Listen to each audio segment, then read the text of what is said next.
this is what summer has been looking like for us so far in 2024.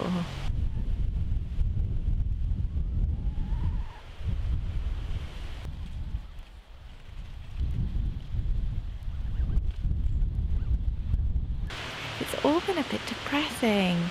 We're getting the odd bit of sunshine, but we're never getting like more than a nice day in a row, usually not more than a half a nice day, so it's hard to get like really stuck into stuff. It's always feeling like you've got to get a bit done and then hide from the rain. But there are some things that aren't depressing in this garden, so I'm going to focus on those today and hopefully share a bit of joy just in case your summer is not like mine. Okay, so I'm not going to lie, most of the joy is happening in this polytunnel. There are some things going on well outside, and most of the outside garden was all taking a battering from all the rain and all the wind and all the slugs that come with the wet weather. Not loads of joy in my outside garden so far, but there are some nice flowers coming up. My lupins have flowered, which I planted them from seed this year, so I'm super chuffed that they're flowering already. The lavender's looking great, and there's some other bits and bobs that are out there bringing me some joy. The herb spiral is loving life, so we've had loads of fresh herbs, which I have absolutely loved. But as I say, most of my joy is in here, and I think we need to do some harvesting today. So let's get on and do it.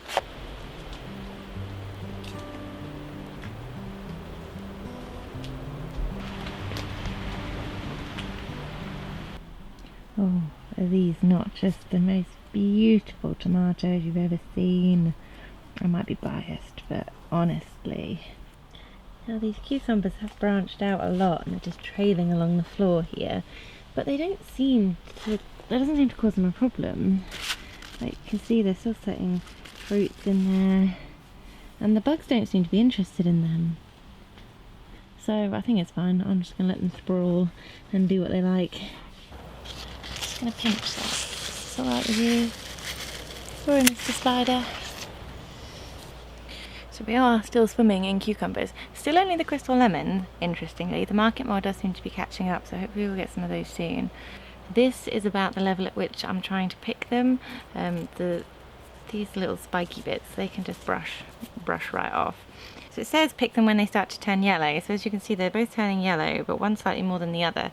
I'm using this end to decide, because as you can see, this one's just got this tiny little yellow nubbin, whereas this, once it gets this, you can call that whatever you'd like. This is when I think they just start to get a little bit tough on the skin. So we're not eating that bit, slice that off, slice the top off, but still, you know, we pick them when they're really yellow, in which case I will take the skins off and just eat the fleshy bit. But at this level, I can just eat that like an apple. This basil has honestly been so good to me. I keep just pulling a bit off every time I do a bit of harvesting in here. All of this one and this one and the others up there, and the more I pinch them, the more they seem to grow, so I'm going to make sure that I keep on doing that. And I'm just taking them off up until this point where these new little growth points are coming out, and I'm just taking the top bits off. I think this one is honestly the most successful basil plant I have ever grown in my life, ever. This Thai basil is exceeding all expectations. Look how huge it is! So we're using this fresh. I'm also popping these in the top layer of my fridge. I've got like a dry section of the fridge, and I accidentally left some herbs in there that dried. I think that's as close to freeze drying as I'm going to get without owning a freeze dryer. In the dry section of my fridge, if I leave them, they dry out, they go crispy, but they seem to keep their colour and their flavour a bit better than when I put them actually in the dehydrator, so I'm going to carry on with that. So I'm not doing crazy amounts at a time, but enough to just put in that little box in my fridge and get some preserved up a little bit at a time.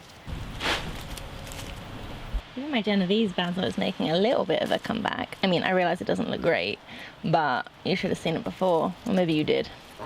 It looked well rough. So I'm going to take this as a win. As you may be able to see, my tomatillos have gone just absolutely insane. And they're taking over a bit, and I'm kind of just letting it happen. I'm just stepping over them, and when they get so much in the way that I trample them, well, that bit gets trampled. But we do have some ripening on here, so I'm really... let's get in there and have a look. Oh yeah, they're getting big now. I'm going to be trying my first tomatillo soon. Oh, there's another yellow cucumber in here. Do the preliminary spider check. Ow. So the downside to growing them along the floor is that they're not easy to see under all the foliage. So you really do have to get down there. Only when I'm already down at eye level do I notice. I've just seen another one on the other side.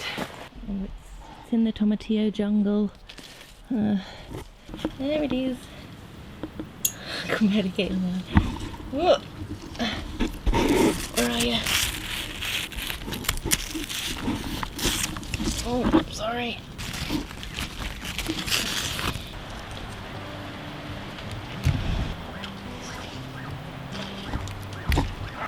So with the tomatoes so far, I've been harvesting them in quite small quantities, so we've been eating them fresh, and I'm cooking with them a small amount, because you know, I'm getting sort of a handful a day, just picking them as they're ripe. But we're just starting to get into that point where the plum tomatoes are ripening now, so I think I'm going to do a proper harvest today and maybe see if I can make up some sauce or something just as the first round, try out a recipe, play around with that, so that when I get hopefully a big harvest from the Romas, the determinate sauces, I will have a recipe that I can just crack on and get a good amount preserved. With the Sweet Million cherry tomatoes, we've just been eating those literally just while I'm out here, or they just go into on the side in the kitchen and then they disappear. It's been pretty great, I'm not gonna lie. I am very much enjoying the Sweet Million. Plants are quite small compared to these cherry ones behind me. They're the Italian cherries. The plants are huge, whereas these Sweet Million, they're quite a compact plant, but they put on a load of fruit and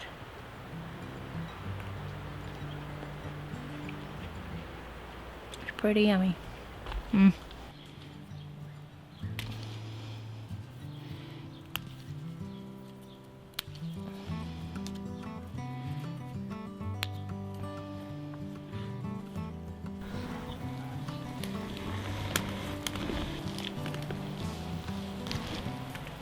So this plant that is giving it everything, an Italian cherry, the reason it's so huge, I think, is that I had it down as a determinate and I've been growing it as such until I realised it's, you know, the tallest thing in here and really not very bushy. So I've sort of retroactively pruned it, tried to get it a bit under control. I've topped it and I've pruned out loads of the suckers, but as you can see there's still quite a lot of extra growth going on in here. I'm trying to keep it from being too out of control, but as I say, I started off treating it like a determinate and have since changed my mind. So it's a bit wild, but it is, look at it. I feel like if these all set through, this is not going to be able to hold itself. Let me see how they taste. Let me try this tiny one.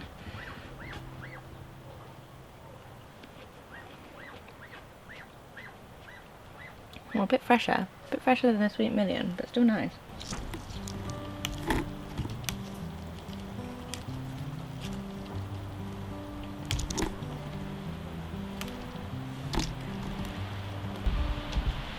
A slight departure from tomatoes for a second. These are my national gherkin cucumbers, and so I was expecting them to be small, but can you see in here? That doesn't look small. I expected the gherkin cucumbers to be small. Is that me being stupid? Probably. There's been some progress with the peppers, but I'm a little bit confused about it because this, while they look rather spectacular, I thought the variety of these was cigaretta, which, I mean, maybe it is. I've never grown them before, but they don't look like the pictures. The pictures look like long, skinny, you know, thin peppers, but these are quite substantial. I mean, they look great. See what happens anyway. The canes are still doing fabulously. We've got loads of teensy tiny little hot peppers on here, so I'm looking forward to those. Right, so I think that's most of the joy that's happening in here. I'm pretty chuffed with what's going on in this basket. There is a bit of joy to be had outside, but it's so breezy out there you won't be able to hear me, but I will show you quickly and maybe have to voice it over because it's hella breezy.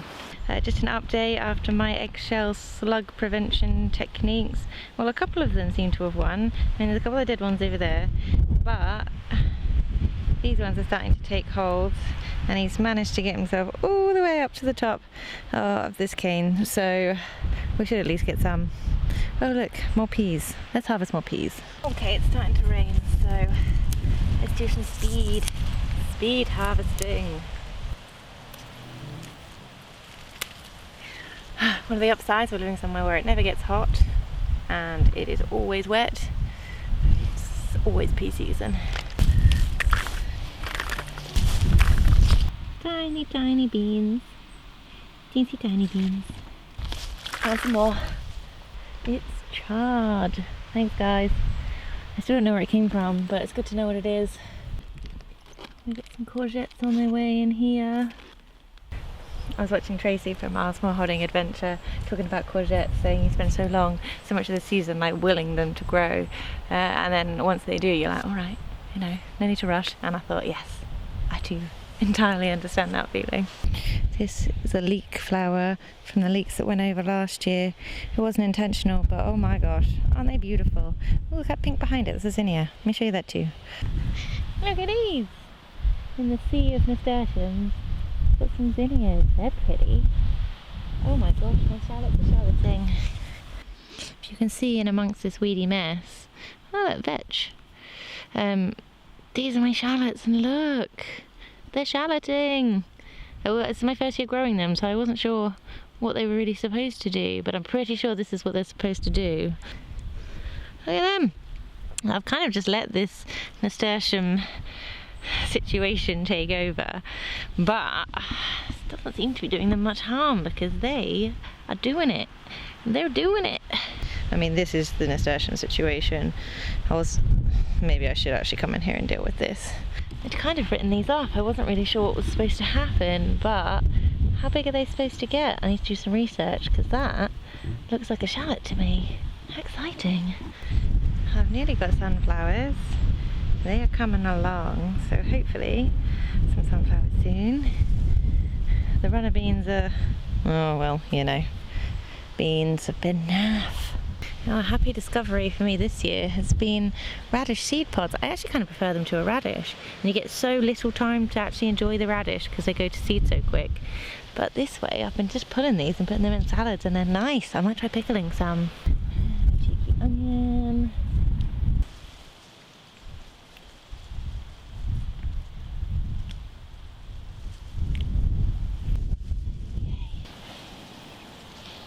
Okay, I do think that's about all the wind and rain I can tolerate for one session, so I'm going to call it, but I'm pretty happy. This little activity has given me lots of joy, so I hope that, I know, I can hear you, geese.